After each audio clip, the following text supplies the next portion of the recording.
নমস্কার বন্ধুরা, welcome to SB sport zone. এই ভিডিওতে আমরা কথা বলবো মোহনবাগান এবং ইস্টবেঙ্গলকে নিয়ে।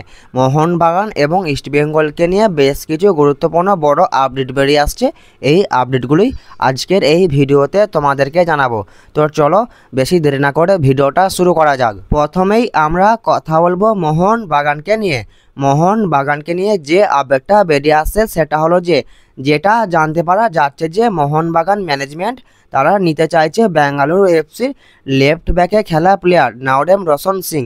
তো এই নাওরেম রোশন সিংকে নিতে চাইছে মোহনবাগান ম্যানেজমেন্ট, এরকমই একটা বড় আপডেট বেরিয়ে আসছে মোহনবাগানকে নিয়ে। এছাড়াও ইস্টবেঙ্গল এফসি ম্যানেজমেন্ট তারাও এই নাওরেম রোশন সিংকে তাদের দলে নিতে চাইছে, কারণ অস্কারের শর্টলিস্টে রয়েছে এই বেঙ্গালুরু এফসি প্লেয়ার নাওরেম রোশন সিং। তো অস্কারের শর্টলিস্টে তিনিও রয়েছেন। তো এই আপডেটটা আমি তোমাদেরকে মোটামুটি অনেকদিন আগেই জানিয়ে দিয়েছিলাম যে নাওরেম রোশন সিং তিনি অস্কারের শর্টলিস্টে রয়েছে। আমি তোমাদেরকে আগেই জানিয়েছিলাম যে নাওরেম রোশন সিংয়ের সঙ্গে বেঙ্গালুরু এফসির এখনও 1 বছরের কন্ট্রাক্ট আছে, কিন্তু তার কন্ট্রাক্টে একটা এক্সিট ক্লজ আছে।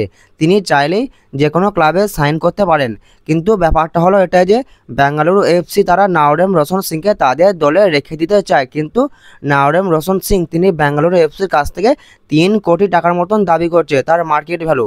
কিন্তু এত টাকা বেঙ্গালুরু এফসি তারা নাওরেম রোশন সিংকে দিতে রাজি হচ্ছে না। তো সেই জন্য নাওরেম রোশন সিং তিনিও বেঙ্গালুরু এফসি ছাড়তে চাইছেন। তো এরকমই সব আপডেট আমি তোমাদেরকে অনেক আগেই জানিয়ে দিয়েছিলাম যখন ইস্টবেঙ্গলের নামটা জানতে পারা গিয়েছিল যে ইস্টবেঙ্গল এফসি ম্যানেজমেন্ট তারা এই রোশন সিংকে তাদের দলে নিতে চাইছে। তো এখন মোহনবাগানের নামটা জানতে পারা যাচ্ছে, এটাও জানতে পারা যাচ্ছে যে মোহনবাগানের তরফ থেকে একটা বেশ ভালো অফার নাওরেম রোশন সিংয়ের কাছে পৌঁছে গেছে।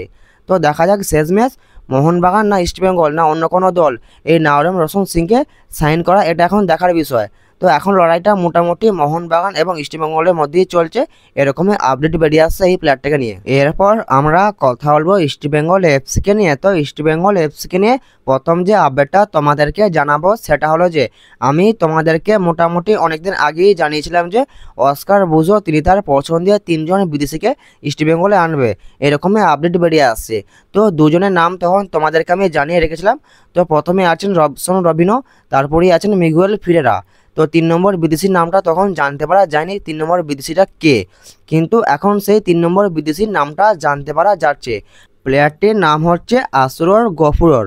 তো ডিফেন্সিভ মিডফিল্ড পজিশনে খেলা এই প্লেয়ারটি বর্তমানে খেলছেন বাংলাদেশের ক্লাব বসুন্ধরা কিংসে। প্লেয়ারটির বয়স হচ্ছে 30 বছর এবং প্লেয়ারটির মার্কেট ভ্যালু হলো 2 কোটি টাকার মতন। প্লেয়ারটির মেন পজিশন হচ্ছে ডিফেন্সিভ মিডফিল্ড পজিশন। এছাড়াও তিনি রাইট ব্যাক এবং রাইট মিডফিল্ড পজিশন এই পজিশনেও তিনি খেলতে পারেন। তো বেশ একটা ভালো প্লেয়ার, এই প্লেয়ারটি এখন বর্তমানে বসুন্ধরা কিংসে খেলছেন। তো দুজনের নাম আমি তোমাদেরকে অনেকদিন আগেই জানিয়ে দিয়েছিলাম, রবসন রবিনো এবং মিগুয়েল ফিরেরা। তো 3 নম্বর বিদেশি হচ্ছে এই আসরর গফুরর। তো অস্কারের শর্টলিস্টে এই 3 নম্বর বিদেশিটা রয়েছে। গুরুত্বপূর্ণ বিষয় হলো এটাই যে ইস্টবেঙ্গল এফসি ম্যানেজমেন্ট তারা এই 3 জন বিদেশির কারেন্ট পারফরমেন্স দেখে তারপরেই তাদেরকে স্যালারি প্রোভাইড করবে, মানে তাদের কারেন্ট পারফরমেন্স কেমন তারপরেই তাদেরকে সেই রকম স্যালারি দেবে ইস্টবেঙ্গল এফসি ম্যানেজমেন্ট। তো এইরকমই আপডেট বেরিয়ে আসছে, এই আপডেটটা তোমাদেরকে জানিয়ে দিলাম। এরপর আমাদের এটাই দেখা যে অস্কার বুজো শর্টলিস্টে এই যে 3 জন বিদেশি আছে, এই 3 জন বিদেশির মধ্যে কোন কোন বিদেশি ইস্টবেঙ্গলে আসে এটা এখন দেখার বিষয়। তো এই 3 জন বিদেশি ছাড়াও যদি পরবর্তীকালে আরও কোনো নতুন আপডেট বেরিয়ে আসে আমি তোমাদের অবশ্যই জানিয়ে দেবো। ইস্টবেঙ্গলকে নিয়ে পরবর্তী যে আপডেটটা তোমাদেরকে জানাবো সেটা হলো যে আশা করি তোমরা সকলেই জানো যে থাংবই সিংটো তিনি ইস্টবেঙ্গলে যোগ দিয়েছেন। তো থাংবই সিংটো তিনি হায়দ্রাবাদ এফসি থেকে 3 জন খুবই গুরুত্বপূর্ণ প্লেয়ারকে ইস্টবেঙ্গল এফসিতে আনতে চাইছেন। তো তার মধ্যে প্রথমেই রয়েছেন আলেক্স সাজি, তারপর রয়েছেন আব্দুল রাফে। তো যদি আলেক্স সাজিকে নিয়ে কথা বলি, আলেক্স সাজিকে নিয়ে আসাটা খুব একটা সহজ হবে না, কারণ আলেক্স সাজির সঙ্গে হায়দ্রাবাদ এফসির এখন অনেক কন্ট্রাক্ট আছে এবং হায়দ্রাবাদ এফসি আলেক্স সাজিকে ছাড়বে না, এরকমই আপডেট আছে। তো এটা আমি তোমাদেরকে অনেক আগে একবার জানিয়ে দিয়েছি, কিন্তু ব্যাপারটা হলো এটাই যে থাংবই সিংটোর সঙ্গে আলেক্স সাজির একটা বেশ ভালো সম্পর্ক আছে। সেই ভালো সম্পর্কর ভিত্তিতে যদি থাংবই সিংটো তিনি আলেক্স সাজিকে ইস্টবেঙ্গলে নিয়ে আসতে পারেন সেটা একটা আলাদা ব্যাপার, কিন্তু তাকে নিয়ে আসার চান্স তাকে নিয়ে আসাটা খুব একটা সহজ হবে না, এটাই হচ্ছে ব্যাপার।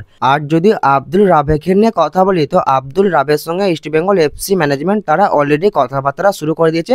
আব্দুল রাবে তার ইস্টবেঙ্গলে আসার সম্ভাবনা রয়েছে, কারণ থাংবই সিংটো আব্দুল রাবেকে তিনি ইস্টবেঙ্গলে নিয়ে আসতে চাইছেন। তৃতীয় যে প্লেয়ারটিকে থাংবই সিংটো তিনি ইস্টবেঙ্গলে নিয়ে আসতে চাইছেন প্লেয়ারটির নাম হচ্ছে মোহাম্মদ রাফি। তো এই প্লেয়ারটিকে থাংবই সিংটো তিনি ইস্টবেঙ্গলে নিয়ে আসতে চাইছে। এই মোহাম্মদ রাফি তিনি এই মরশুমে হায়দ্রাবাদ এফসির দুর্দান্ত পারফরমেন্স করেছেন। প্লেয়ারটি সেন্টার ব্যাকে খেলেন এবং প্লেয়ারটির এখনও 1 বছরের কন্ট্রাক্ট আছে হায়দ্রাবাদ এফসির সঙ্গে। এই প্লেয়ারটির মার্কেট ভ্যালু খুবই কম, 80 লাখ টাকার মতন তার মার্কেট ভ্যালু। এই প্লেয়ারটি যদি ইস্টবেঙ্গলে আসে তাহলে ইস্টবেঙ্গলের জন্য বেশ একটা ভালো সাইনিং হবে। কেন বলছি, এই প্লেয়ারটি সেন্টার ব্যাক ছাড়াও লেফট ব্যাক এবং রাইট ব্যাক এই 2 পজিশনেও তিনি খেলতে পারেন। তো এই মরশুমে তিনি হায়দ্রাবাদ এফসির বেশ ভালোই পারফরমেন্স করেছেন। এরপর আমরা কথা বলবো ইস্টবেঙ্গলের ডিফেন্ডার আনোয়ার আলীকে নিয়ে। আনোয়ার আলীকে নিয়ে যে আপডেটটা বেরিয়ে আসে সেটা হলো যেটা জানতে পারা যাচ্ছে যে এপ্রিলের 2 তারিখে আনোয়ার আলী কলকাতায় ফিরছেন এবং তিনি সেদিনই ইস্টবেঙ্গলে যোগ দেবেন। তো যেটা জানতে পারা যাচ্ছে যে আনোয়ার আলী তিনি সুপার কাপে খেলবেন কি খেলবেন না সেটা এখনও পর্যন্ত ঠিকভাবে কিছু বলা যাচ্ছে না, কারণ তিনি যে চোটটা পেয়েছিলেন তো সেই চোটের কারণে তিনি আইএসএলের বেশ কিছু ম্যাচ তিনি খেলতে পারেননি।